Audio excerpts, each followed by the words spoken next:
இப்போ எங்கட நாட்டுக்குள்ள நிலவி கொண்டிருக்கிற இந்த சீரற்ற வானிலை தொடர்பான சில முக்கியமான அறிவித்தல்கள் வெளியாகி இருக்குது. இன்றைய நாளில் இலங்கையை விட்டு கடக்கும்னு சொல்லி எதிர்பார்க்கப்பட்ட இந்த குறைந்த காற்றழுத்த தாழ்வு மண்டலம் அடுத்து வரப்போற 36 to 48 மணி நேரங்களுக்கு தொடர்ச்சியான மழை வீழ்ச்சியை ஏற்படுத்த போகுதுன்னு சொல்லி ஒரு விடயம் சொல்லப்பட்டிருக்குது. ஒட்டுமொத்தத்தில் இப்போ வளிமண்டலவியல் திணைக்களத்தால் விடுக்கப்பட்டிருக்கக்கூடிய அறிவித்தல்கள், எச்சரிக்கைகள் எந்தெந்த பகுதிகளுக்கு பிரச்சனை இருக்குது, யார் யார் பாதுகாப்பாக இருக்கணும்ன்ற வரைக்கும் எல்லாத்தையுமே முழுமையாக இந்த வீடியோவில் பார்க்க போகிறோம். அதோடு சேர்த்து நாட்டுக்குள்ள நடந்திருக்கக்கூடிய இன்னும் ஒரு சில முக்கியமான விடயங்களையும் இந்த வீடியோவில் நான் சொல்கிறேன். என்னோட தோண்டா முதல்ல இருந்தே பார்க்கலாம். அனைவருக்கும் வணக்கம். நான் உங்கள் BK கரிகாலன்.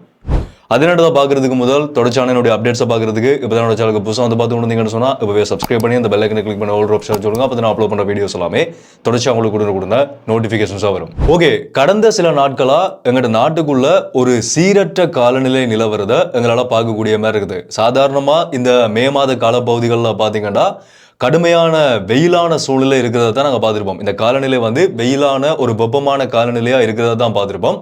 ஆனால் இந்த முறை ஒரு மழை பெய்கிற காலநிலையா பெரும்பாலான இடங்கள்ல மழை சூழ்நிலை இருக்கிறது எங்களால் பார்க்கக்கூடிய மாதிரி இருக்குது.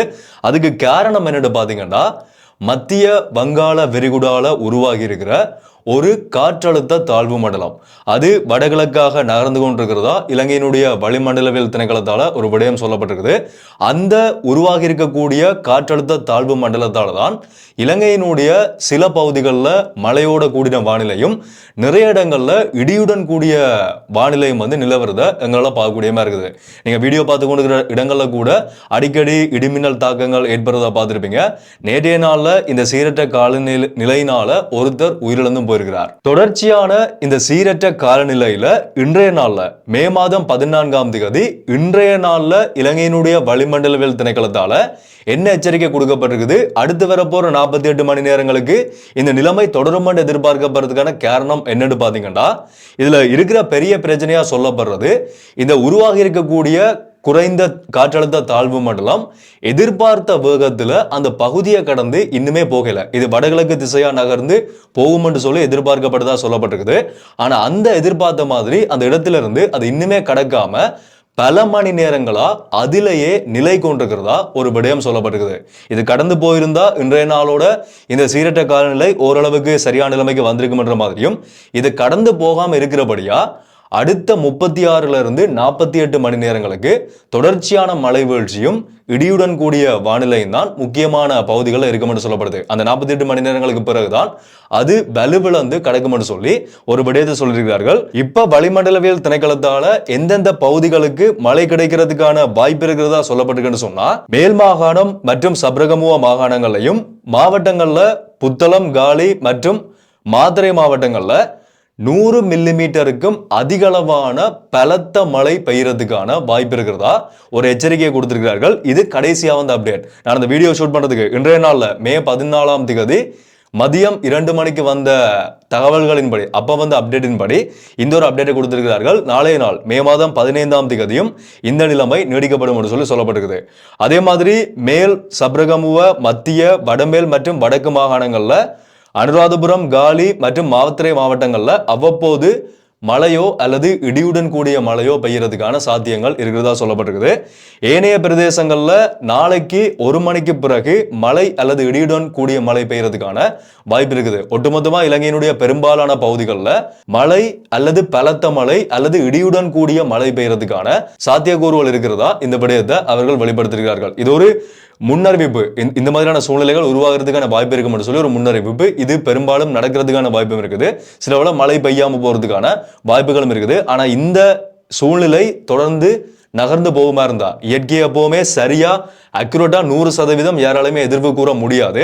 ஆனா அவதானமா இருக்கணும் இந்த பகுதிகளில் இருக்கக்கூடிய மக்கள். இவ்வளவு தூரம் மழை பெய்யறதுக்கான வாய்ப்பு இருக்குன்னு சொல்லிதான் இந்த ஒரு எச்சரிக்கையை இப்ப கொடுத்திருக்கிறார்கள். இதை நான் ஏன் திரும்ப சொல்றேன்னு சொன்னா சில பேர் ஒரு சிலர் மட்டும் கமெண்ட்ல கேட்கறது நீங்க சொன்ன மாதிரி எதுவுமே நடக்கலையே, பழைய வீடியோஸை பார்த்துட்டு இப்ப இந்த வீடியோ போஸ்ட் பண்ணதுக்கு பிறகு ஒரு வாரத்துக்கு பிறகு இந்த வீடியோவை பார்த்துட்டு நீங்க சொன்ன மாதிரி ஒன்றுமே நடக்கல, என்ன நீங்க போய் சொல்லி கொண்டிருக்கிறீங்களான்னு சொல்லி ஒரு சிலர் கமெண்ட்டை நான் ஏற்கனவே அப்லோட் பண்ண வீடியோஸ்லையும் பார்த்துருக்கிறேன்.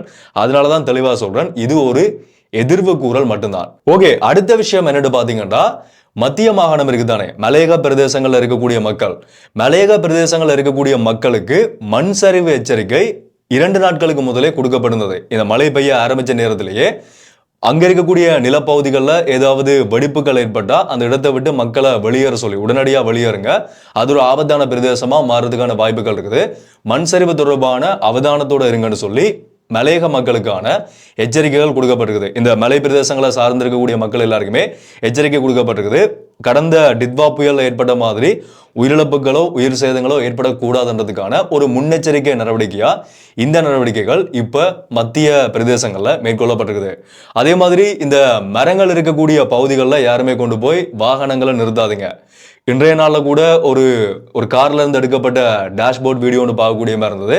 அந்த காருக்கு மேல ஒரு மரம் சரிஞ்சு விழுந்து மழை பெய்யறதால மண் வந்து கொஞ்சம் இலகி போறதுக்கான வாய்ப்பு இருக்குது, நல்லா லூஸ் ஆகி போயிடும். ஸோ அந்த நேரத்தில் மரங்கள் சரிஞ்சு இந்த மாதிரியான வாகனங்களுக்கு மேலேயோ இல்லாட்டி அங்கே இருக்கக்கூடிய மக்கள் இருக்கக்கூடிய பகுதிகளிலேயோ விழுகிறதுக்கான வாய்ப்புகள் இருக்குது. ஸோ சரியான இடங்கள்ல வெளியில போகும்போதும் கொஞ்சம் அவதானமாக இருந்து கொள்றது எங்களுக்கு நல்லதா இருக்கும். அதே மாதிரி இந்த அதிகளவான மழை வீழ்ச்சி கிடைக்கக்கூடிய பகுதிகளில் வெள்ளப்பெருக்கு மாதிரியான சூழ்நிலைகள் ஏற்படுறதையும் எங்களால் பார்க்கக்கூடிய மாதிரி இருக்குது. அதிவேக நெடுஞ்சாலைகள், இலங்கையினுடைய தெற்கு அதிவேக நெடுஞ்சாலைகள்ல சில முக்கியமான பாதைகள் மூடப்பட்டிருந்தது வெள்ள நீர் உட்புகுந்த காரணத்தினால. அது இன்றைய நாளில் திரும்பவும் திறக்கப்பட்டிருக்குது. அதிவேக நெடுஞ்சாலைகள் வரைக்கும் அந்த வெள்ள நீரினுடைய பாதிப்பு உருவாகி இருக்குது. ஸோ மழை அதிகமாக பெய்யக்கூடிய பகுதிகளில் இருக்கக்கூடிய மக்கள் வந்து அந்த இடங்கள்ல அவதானமாக இருக்கிறது நல்லது. போக்குவரத்துகளுக்கு சில இடங்கள்ல வெள்ள நீர் புகுந்த காணொலிகளையும் வீடியோஸையும் எங்களால் சமூக ஊடகங்களை பார்க்கக்கூடிய மாதிரி இருக்குது. அங்கே அப்படியான சூழ்நிலைகள் உருவாகி இருக்கின்றதை தெரிஞ்சு கொள்ளுங்க. ஸோ அதுக்கேற்ற மாதிரி நாங்கள் சரியான முறையில் பாதுகாப்பாக இருக்கிறது முக்கியமான ஒன்று.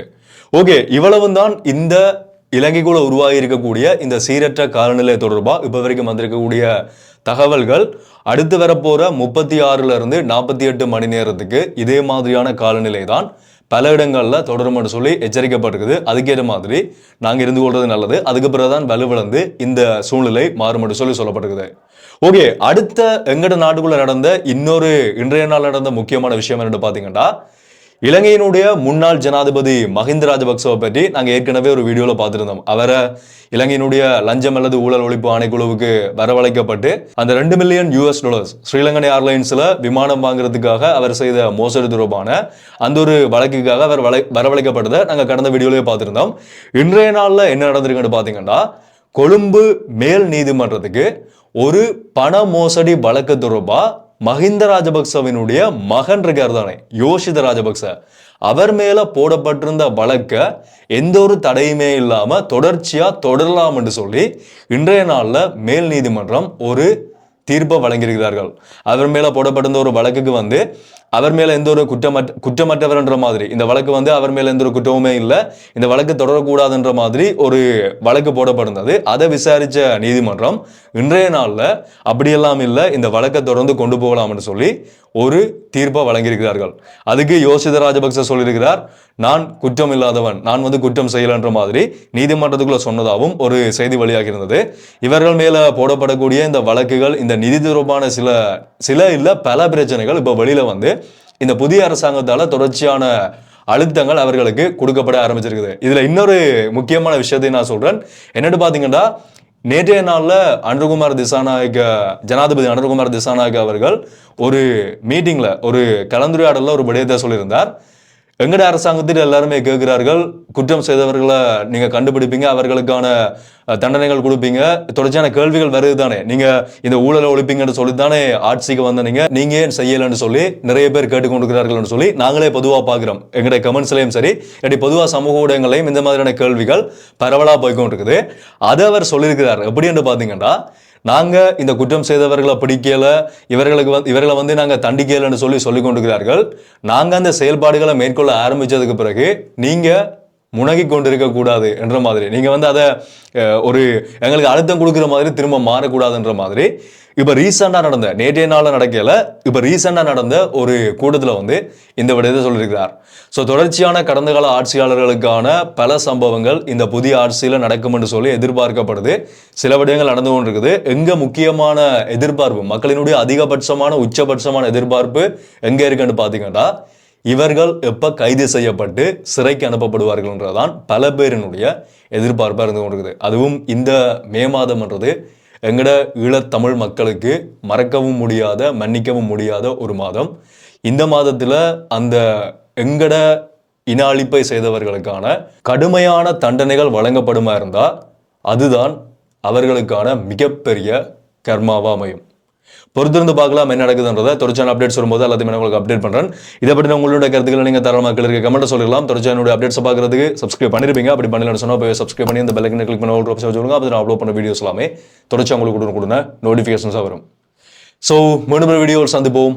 நன்றி.